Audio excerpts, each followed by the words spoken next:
현재 북한은 첨단 부품 도입 및 러시아와의 기술 협력으로 전격적으로 미국 개선 이후 7차 핵실험 가능성까지 염두에 두면서 면밀히 감시하고 있다는 보고가 있었습니다.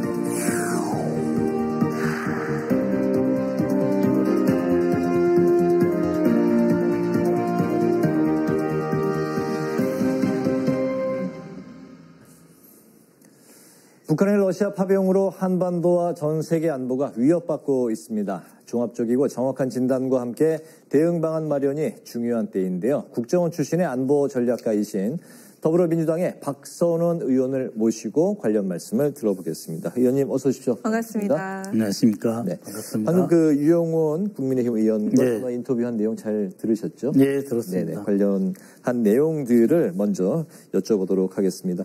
그 지난 6월에 러시아와 이제 북한이 체결했던 유사시 상호 군사 조약. 에 대해서 상당히 이제 우려가 있었는데 이제 그렇습니다. 바로 현실이 됐습니다. 북한이 1만 명이 넘는 그 대규모로 공개적 파병을 한 건 이제 처음인데요. 무리한 파병을 결정한 그 배경이 무엇인지, 그리고 이제 그 중에 남북한 외교 안보에 미치는 영향이 또 이제 어떠할지 먼저 좀 들어볼까요? 예. 북한이 과거 냉전 시기에 뭐 우간다, 이디오피아 등 15명에서 한 30-40명 정도 군사 고문단을 파견해가지고 내전을 지원한 적은 있습니다. 그런데 이번처럼 1,900여 명으로 보이는 숫자를 12월 말까지 파병할 계획이라고 하는 것은 정말 처음 있는 일이고 매우 대규모인 건 확실합니다. 네. 특히 그 북한의 평양 주위에서 주둔하면서 언제든지 우리 후방을 노리는 특수작전부대 11군단 내지는 폭풍군단이 파병하는 것은 실질적인 러시아의 인적인 지원, 실질적이고 물리적으로 러시아를 돕겠다라고 하는 것으로서 매우 잘못된 결정입니다. 결코 러시아의 우크라이나 침략 전쟁을 북한이 직접 파병해서 지원하는 일은 없어야 할 것입니다. 그럼에도 불구하고 그 배경이 무엇인지는 살펴볼 필요가 있죠. 첫 번째로 북한은 유엔 제재를 회피해서 러시아로부터 직접적인 경제 지원, 에너지 지원을 받겠다. 그리고 군사 협력을 통해서 현재 몇 가지 기술 장벽에 부딪혀 있는 정찰 위성이라든지 아니면은 대륙간 탄도탄의 대기권 재진입이라든지 하는 그런 그 협력을 받겠다. 또 무엇보다도 우려가 되는 것은 북한이 제2의 남침을 고려할 때 러시아의 참전을 자동 개입으로 유도하겠다. 그 선례를 확실하게 만들어 놓겠다라고 하는 점에서 매우 우리 대한민국의 안보에 위협이 되고 위험한 결정입니다. 네. 경제적 지원, 또 이제 군사적 어떤 그 발전 방안에 대한 지원. 그리고 이제 유사시 한반도의 어떤 그 위협과 같은 상황이 발생했을 때 러시아에 대한 지원을 받겠다는 러시아가 실질적으로 지원을 받겠다는 제2한국전에 참전을 내조지하겠다. 알겠습니다. 네. 자, 여야는 이에 대해서 일제하게 그 규탄 결의안을 발의했지만 내용에는 차이가 있어 보입니다. 여당 결의안에는 군사적 조치라는 그런 얘기가 있고, 윤 대통령도 젤렌스키 대통령과 통화를 했는데 여기서 실효적 대응이다 이렇게 얘기를 했습니다. 우크라이나는 북한이 참전을 했으니까 한국도 좀 적극적으로 나서야 되는 거 아니냐 이렇게 요청을 좀 하고 있는데요. 무기 지원을 우리가 할 가능성이 있을지 들어보고 또 무기 지원 여부를 결정할 수 있는 그 레드라인은 어떻게 될까요? 일단 우리 헌법은 평화 외교를 지향하고 있고 그것을 정부의 외교 방침으로 의무로서 규정하고 있습니다. 다시 말씀드리면 우크라이나의 러시아의 침공이 잘못되어 있고 당장이라도 러시아는 우크라이나 침공을 중단하고 평화협정으로 전환해야 될 것이며 북한은 파병을 할 것이 아니라 파병을 중단해야 된다라고 하는 것이 지금 단계에서 전 세계의 대한민국이 주장해야 될 입장이다. 이렇게 생각을 하고 있습니다.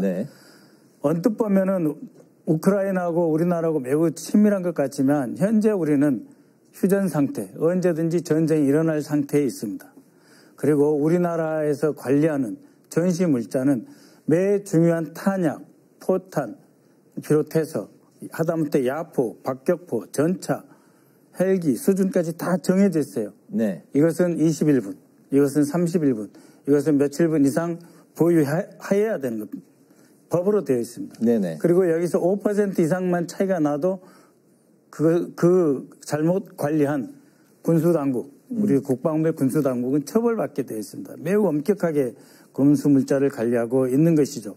그런 상황에서 지금 무기를 제공한다라고 하는 것은 그러한 현재 휴전 상태인 남북 대결 국면에서도 옳지 않고 네. 그 실질적으로 우리가 지금 처한 안보 환경에서 수천 킬로나 떨어져 있는 우크라이나의 군사 지원, 무슨 대규모 참관단을 파병할 땐가. 네. 지금이야말로 오히려 러시아가 돌아설 수 있도록 외교를 펼쳐야 됩니다. 실제로 얼마 남지 않았습니다. 내일 모레 미국에서 대선이 있고 그다음에 미국의 새로운 대통령이 정해진다면 이 문제에 대해서 적극적으로 개입을 할 것입니다. 이대로 두고 보지는 않거든요. 네네. 그런 상태에서 우리가 과연 젤렌스키 대통령의 요청을 받아서 무기를 지원하고 무슨 참관단을 보내고 그것은 옳지 않은 성급한 판단이다.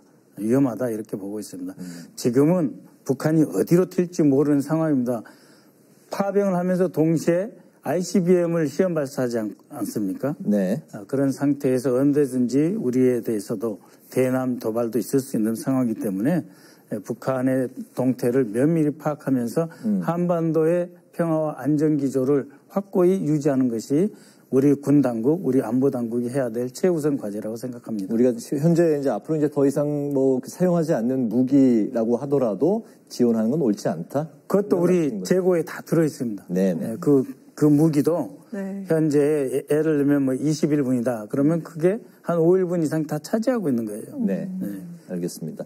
참관단 파견에 대해서 여당은 북한군의 역량과 또 이제 전술을 분석하기 위해서 반드시 필요하다는 그런 입장을 밝혔고 또 소규모 모니터링은 국회 동의 없이 장관 판단으로 운영을 했었다 이런 입장도 이제 밝혔습니다. 이에 대해서 민주당이 국방부 장관 탄핵을 언급한 건 성급했다 이런 지적도 나오고 있는데요. 파견일 뿐 파병이 아니다 이런 주장에는 좀 어떤 입장이십니까? 예, 지금 이제 헌법에는 정부가 국군을 파병하려 할 경우에 국회의 승인, 동의를 받아야 된다. 이렇게만 되어 있고 그러면 거기서 말하는 파병이 몇 명 규모 어떤 성격이냐라고 하는 것은 법에 규정되어 있지 않습니다. 그런 조건에서 북한의 이제 특수작전부대가 우크라이나 군과 전쟁을 한다. 러시아 영토 안에서 전쟁을 한다라고 할 때 저들이 어떻게 싸우는가, 어떤 무기를 사용하는가, 어떤 전술을 활용하는가라고 하는 것은 분명히 우리의 관심 대상인 것은 맞습니다. 네. 그런데 말이죠. 우크라이나는 우리보다 10배가 땅덩어리가 넓어요. 그러니까 몇십 명을 보내든 몇백 명을 보내든 전장에 가서 현황을 파악할 수가 없는 조건이에요. 그렇기 때문에 정말 원한다면 그 전황 파악, 전운 파악이라고도 하고 전황 파악이라고 하는데 그것은 우리가 협력하는 국가들이 있습니다. 나토를 비롯해서 여러 국가들과 함께 종합적으로 각 군 본부 각 군의 헤드쿼터에서 상황팀에서 감시하고 들여다보는 것이 옳다. 거기에 가가지고 뭐 30명이 됐든 50명이 됐든 키우 도시에 주둔하든 아니면은 우크라이나의 전선에 들어가든 간에 모두 러시아의 강력한 타격의 대상이 될 가능성이 매우 높습니다. 그래서 어느 나라도 참관단을 보내고 있지 않습니다. 단 매우 일부가 외교관으로서 가장한 정보 요원들이 두세씩 파견되어 있는 건 사실입니다. 그러니까 그러한 정보를 획득을 해가지고 나토하고 긴밀하게 우리는 협의 채널이 돼 있습니다. 그렇기 때문에 나토에 가 있는 우리 그 협력단과 또 각국에서 우리나라에 나와 있는 외교사절단 중에 무관이 있습니다. 이들과 전황을 파악하는 정보 교류는 굳이 현장에 가지 않아도 할 수 있는 것입니다. 그런데 그게 아니라 규모가 이렇고 목적이 참가다니까 파견해도 된다. 그것은 옳지 않습니다. 네. 아까 잠깐 언급하셨지만 신형 ICBM도 네. 발사를 했고 또 국내 상황이 점차 더 긴장 고조되고 있는 그런 상황인 것 같은데 무인기도 그렇지만 오물풍선도 있고 네, 여러 가지 그런 상황들이 있습니다. 이 우리도 좀 강하게 대응을 하려는 그런 모습인데 한미일 연합 공중훈련을 실시도 했었고 유엔 안보리 회의도 열렸었는데 우리가 정말 좀 어떻게 대응을 하는 게 좋겠다. 이 해결책을 좀 들어보고 싶거든요. 그렇죠. 네. 그러니까 아까 이영원 의원이 무슨 무인기를 제밍할 수 있는 그런 기계를 우크라이나 보내자, 또 무인기를 제대로 탐지할 수 있는 어떤 장비를 보내자라고 했는데 대단히 죄송하지만 우리나라 아직 그걸 갖고 있지 않습니다. 우리가 지금 확보해야 되는 단계입니다. 그만큼 회색지대에서의 북한의 도발 혹은 제3국의 도발이라고 하는 것은 새로운 전쟁 영역으로 되어 있고 우리가 다양하게 대비를 세워야 되는 것은 맞습니다. 그러나 지금 우리가 섣불리 무엇을 해야 된다, 무엇은 하지 말아야 된다 그런 단계가 아니다. 사실 우리가 베트남에 대규모 파병을 했을 때 김일성이 당시 호치민에게 한 이야기가 있어요. 자기들이 파병을 못하기 때문에 후방에서 교란 작전을 펼쳐주겠다. 그래가지고 1968년부터 70년 이때 우리가 잘 아는 울진 삼척 공비 침투 사건 등 많은 도발이 있었습니다. 네. 지금 북한이 자신들 특수작전 부대로 다 보내서 전쟁을 수천 킬로 저쪽에서 하니까 우리에게 도발을 하지 않을 것이다. 누가 보장합니까? 오히려 지금은 북한이 저쪽에서 전쟁을 치르면서도 ICBM을 개발하고 동시에 우리를 위협할 수 있는 어떤 방법이 있을 것인가. 치밀하게 대응을 해야 되지 지금 우리가 흥분할 때가 아닙니다. 국방장관의 태도나 우리 군의 전문가들의 태도를 보면 흥분해서 야 저기 파병한다. 우리도 가가지고 한번 들여다보고 필요하면 포로 신문까지 해야 된다. 매우 위험합니다. 지금 그런 때 아닙니다. 네. 자, 그런데 한기호 국민의힘 의원과 그리고 신원식 국가안보실장이 나눈 문자가 논란이 됐는데 우크라이나와 우리가 좀 협조가 된다면은 북한군을 폭격을 해서 이걸 좀 심리전으로 이용을 해보자 이런 내용이었습니다. 자, 국방장관은 확대 해석하지 마라 이렇게 얘기를 했는데 이거 어떻게 보셨습니까? 그러니까 보기에 따라서 편차가 매우 큽니다. 그러니까 언뜻 보면 폭격을 해서 북한군을 공격하고 미사일로 또 포격도 하고 그 결과를 다 취합해가지고 북한이 우크라이나 가서 이렇게 죽어나가고 있다라고 하는 것을 휴전선에서 확성기가 됐든 대북 전단이 됐든 방송이 됐든 한번 하자는 거잖아요. 자, 폭격이라고 하는 것이 무엇입니까? 전투기를 동원한다는 거예요. 근데 지금 어느 나라도 우크라이나에게 F-16조차도 직접 전투기를 지금 안 주고 우크라이나의 조종사들을 훈련시키고 있는 단계입니다. 근데 그 말은 마치 우리 전투기 조종사들, 우리 전투기까지 포함해서 우크라이나 보내서 폭격을 하자. 어디를 폭격할 겁니까? 러시아 쿠르스크에 가 있다고 하는 그 북한군을 우리 전투기로 폭격을 하자는 겁니까? 아니면 우리 미사일로 때리자는 겁니까? 그래서 사상자를 이렇게 데리고 와서 심리전, 자료를 확보해서 심리전을 쓰자고 하는 거는 마치 우크라이나 전쟁을 한국으로 끌어들이자 우크라이나 전쟁을 한반도로 수입해오자는 식으로밖에 들리지 않아요. 그래서 확대 해석하지 말라고 했으니 확대 해석하지 않도록 정부에서 차분하게 입장을 재정리해야 될 겁니다. 네. 알겠습니다. 이런 상황에서 또 이제 가장 피해를 보고 있는 게 접경지 이제 주민들인 것 같습니다. 그렇습니다. 이제 강화도 주민이 국방위 국정감사에서 굉장한 고통을 이제 호소했는데 기자가 현장을 이제 가 보니까 굉음 소리, 동물 울음소리, 심지어 귀신 울음소리 같은 그런 소리가 이제 들리는 걸 뉴스에서 봤는데요. 의원님께서는 좀 직접 들어보셨는지 일상생활이 주민들이 좀 불가능하다 이런 호소를 하고 있네요. 예, 처음 그런 호소가 있어서 추석 전에 현장을 방문했습니다.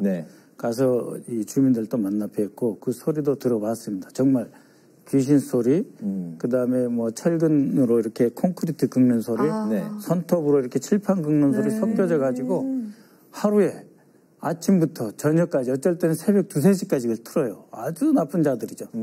근데 이제 어떻게 되냐면 북한은 약간 언덕 산에서 이걸 확성기를 틀면은 그 지역은 완전히 평평한 평야지대예요. 그래서 1.8km밖에 떨어지지 않았기 때문에 바로 들리는 거예요.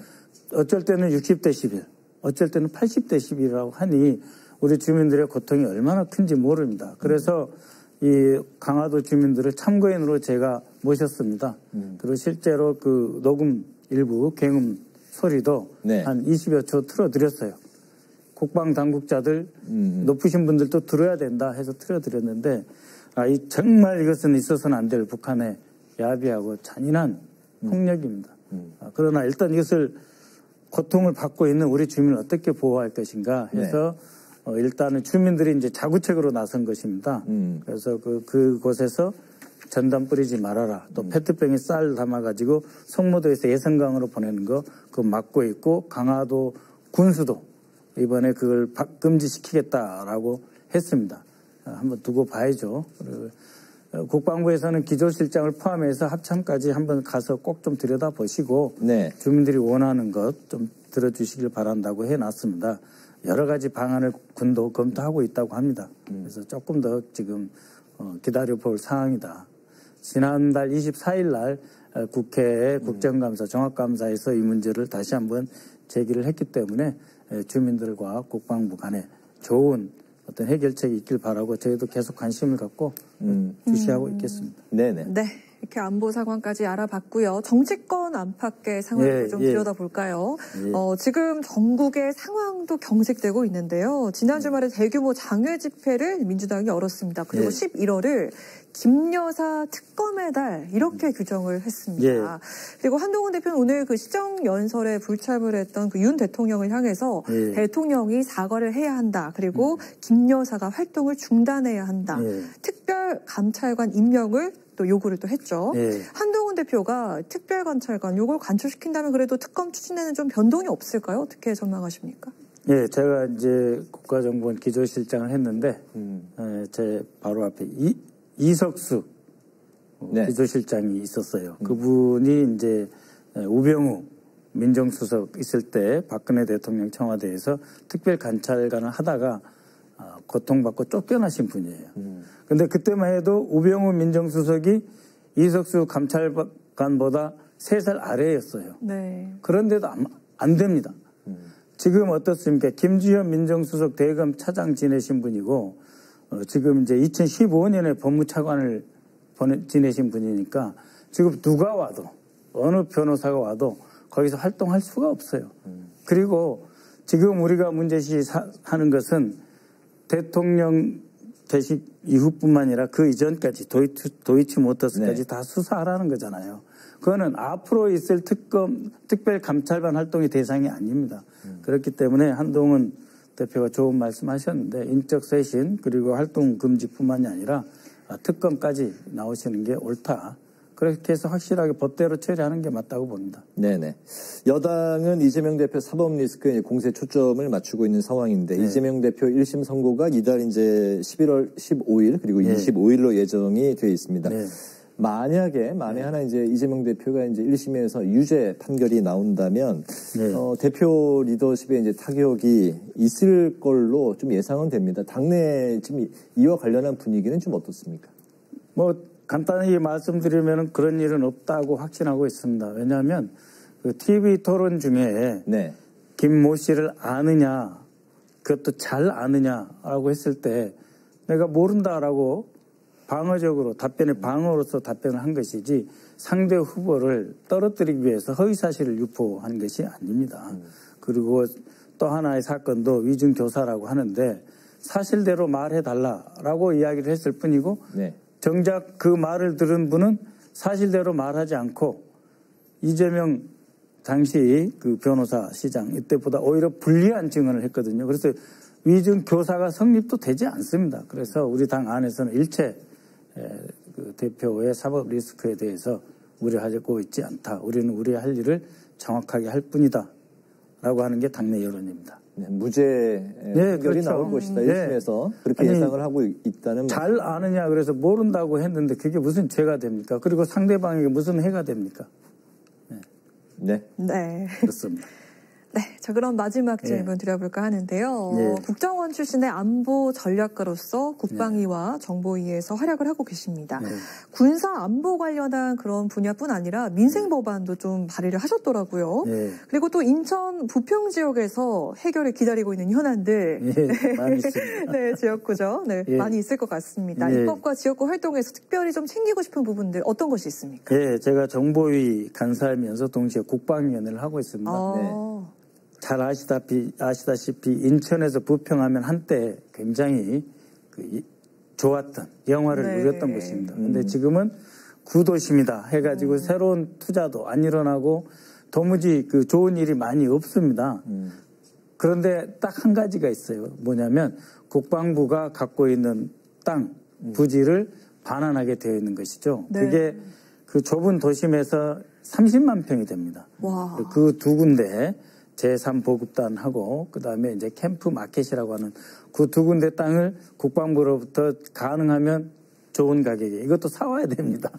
그래서 좋은 가격에 조기에 반환해 오는 것이 매우 중요한 우리 부평 주민들의 일종의 그 수건입니다. 그래서 이제 국방위에서 이 활동을 한다는 말씀드리고요. 두 번째로는 한국 GM이라고 하는 자동차 공장이 부평 그 한가운데에 있습니다. 근데 지금도 25만 대의 차를 생산해서 거의 대부분 미국 시장으로 수출이 되고 있습니다. 잘 팔리는 차를 지금 만들고 있는데 이 차량을 2027년 12월까지만 만들고 안 만들겠다는 거예요. 그래서 여기에 일하고 있는 우리 근로자, 임직원들 걱정이 태산 같고 그 지역에 영향을 받는 상권도 다 고민이 많습니다. 그래서 한국 GM이 2027년 넘어서 계속해서 우리 부평에 공장을 유지하도록 하는 것이 두 번째 현안이고요. 거기 또 하나 현안은 그 지역의 굴포천이라고 마치 경주의 그 포석정 예전에 술자리가 이렇게 네. 마을이 있고 그 주변에 또 이제 마을이 둘러싸고 있는데 포석정처럼 생긴 동그랗게 생겼나요? 꽤 큰 천인데 그래도 국가 하천입니다. 여기를 그 시민 그 친화 공간으로 만들어서 좀 더 살기 좋고 평화로운 부평을 만드는 것이 저의 중요한 세 가지 과제입니다. 그렇군요. 알겠습니다. 오늘 파워 인터뷰 이제 마칠 시간이 됐습니다. 오늘은 북한의 러시아 파병과 남부 군사 위기에 대해서 더불어민주당의 박선원 의원을 모시고 말씀을 들었습니다.